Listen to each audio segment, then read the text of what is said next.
Good morning. Welcome to Breakfast with Charlie State and Naga Munchetti. Our headlines today. Tackling the Indian COVID variant. As cases double in a week, the government says it can't rule out local lockdowns. If you have flights booked to Portugal on Monday, you may not be able to get in after the country extended its COVID alert. Good morning. Pulling down the shutters on high street history. Debenhams bows out after 200 years. I'll look back at the good, the bad times for the iconic brand.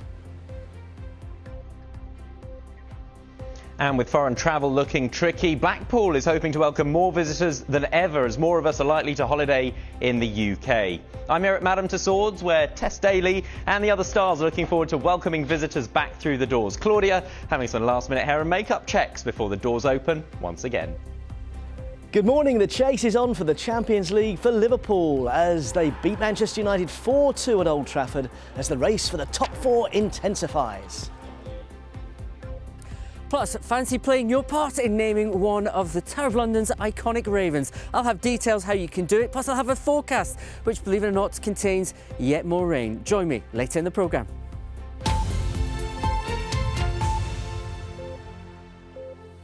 Good morning. It's Friday the 14th of May. Our main story this morning. Ministers are considering bringing forward second doses of coronavirus vaccinations to tackle a rise in cases linked to the Indian variant. This is one of a number of options being considered, including increasing surge testing areas and local lockdowns. They're not being ruled out. Latest Public Health England data shows that cases of the variant in the UK have more than doubled in the past week. Charlotte Wright now reports. Follow the rules. Wear a face covering. An urgent response to the rapidly increasing cases of the COVID variant that originated in India. Surge testing in 15 areas of England. In Bolton, a rapid response team is going door to door. And as concerns grow about the speed of the spread of this variant, the government has now said it could not rule out fresh local or regional restrictions to try to suppress it. It is a variant of concern. We are anxious about it. It has been spreading. Now, at the moment, there's a very wide range of scientific opinion about what could happen. But we want to make sure that we take all the prudential, all the cautious steps now that we could take. Public Health England has recorded more than 1,300 UK cases of the Indian variant this week, more than double the 520 recorded the week before, with most in the northwest of England and some in London. All right, sharp scratch. So far, vaccines remain highly effective. Ministers are considering reducing the time between the first and second jabs, and additional vaccine clinics have been set up in Blackburn. But despite calls by local leaders, the programme has not yet been opened up more widely to all adults over 18, leading to concerns about what measures will be used. What worried me today was the Prime Minister raising the spectre of local lockdowns. I can assure you my view on those has not changed at all. We would be very concerned about the government putting Blackburn, Bolton, anywhere, to be honest, under local restrictions when the rest of the country is unlocking. The amount of infections linked to this variant is still relatively small, but the Health Secretary has said the situation is being monitored carefully and there would be no hesitation about taking further action if needed. Charlotte Wright, BBC News. We'll be talking to the Greater Manchester Mayor, you saw him there, Andy Burnham, later this morning. Now, holidaymakers hoping to fly to Portugal from next week are facing uncertainty after the country announced it was extending its current lockdown until the 30th of May. Holiday bookings for Portugal surged last week after it was just one of 12 countries placed on the UK's green list. It means that no quarantine is required on return. We can talk now to our Portugal correspondent, Alison Roberts. Alison, morning to you.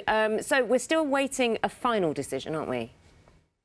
Yes, that's right. The government yesterday decided to extend what it calls the state of public calamity in the country until the 30th of May. In fact, most of the lockdown restrictions have gone. They have just a few municipalities that still have them. And things are progressing fairly well here. And it had long been hoped that the government would be able to welcome British holidaymakers on the 17th, on Monday. The government itself had said that. But I think they are being extremely cautious. And the fact that the British government is now reviewing the situation is not a coincidence. Also, There is the fact, of course, with the Indian variant, which they haven't had here, that may be a concern. And looking ahead a little bit, it's also the case that Portugal will be receiving some 12,000 fans, mainly from England, for the UEFA Champions League final. And they may actually want to see how that goes. They're saying that all of those fans will come across, they'll be kept in separate zones in the airport, effectively travelling in a bubble and having to go back home within 24 hours. So it does look for now as though that's the limit of people coming from England at any rate. The government hasn't said that it won't take a decision to change the situation in the next few days, but it said for now there is no decision. Alison, thanks very much for bringing us up to date. That's Alison Roberts there. Now, the Welsh Government is advising people against going on a foreign holiday, even after rules on international travel are changed. The traffic light system of green, amber and red countries will be introduced from Monday, alongside the relaxation of other lockdown restrictions. Let's go to our correspondent, Thomas Morgan. Very good morning to you, Thomas. Just talk us through what's going to be announced. And it is a little confusing in relation to foreign travel for Wales in relation to the rest of the UK. Yeah, you're right there. I think this is another sign, really, of the Welsh Government and Mark Drakeford's very cautious approach to easing lockdown restrictions in Wales. The kind of way in which they've said this is that they're advising against foreign travel, although it will be allowed. They're saying that you should only go for essential reasons to the countries on the list. It's the same kind of traffic light system as being used in Scotland and England. But again, the First Minister is not advising people to go on holiday just yet for the next 3 weeks. Also, interestingly, what will be eased on Monday, a lot of things we already knew about indoor hospitality. That will include the rule of six people from 6 different households, but they will have to socially distance inside as well. Cinemas will reopen again, socially distance, and group activities up to 30 can restart inside and up to 50 outside.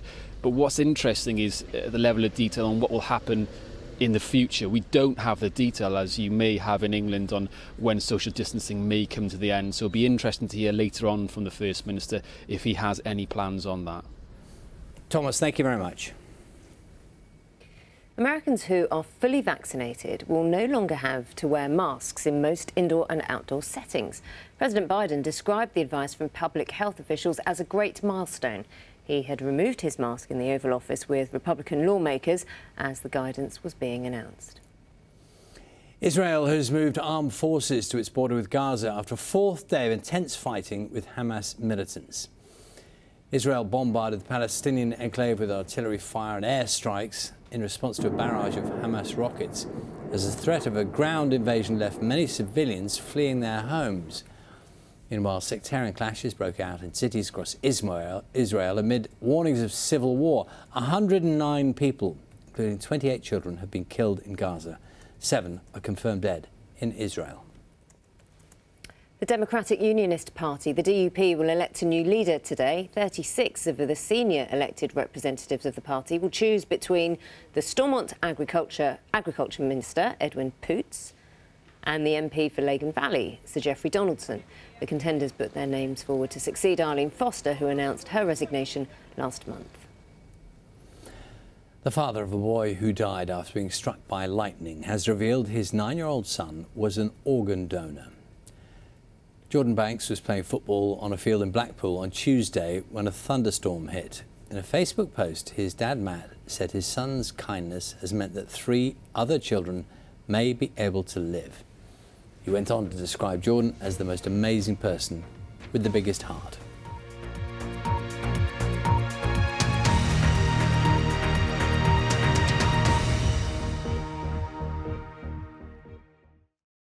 See the headlines as they happen and watch BBC News live in the app and get the full story with bbc.co.uk/news. Follow the story for all the latest with BBC News.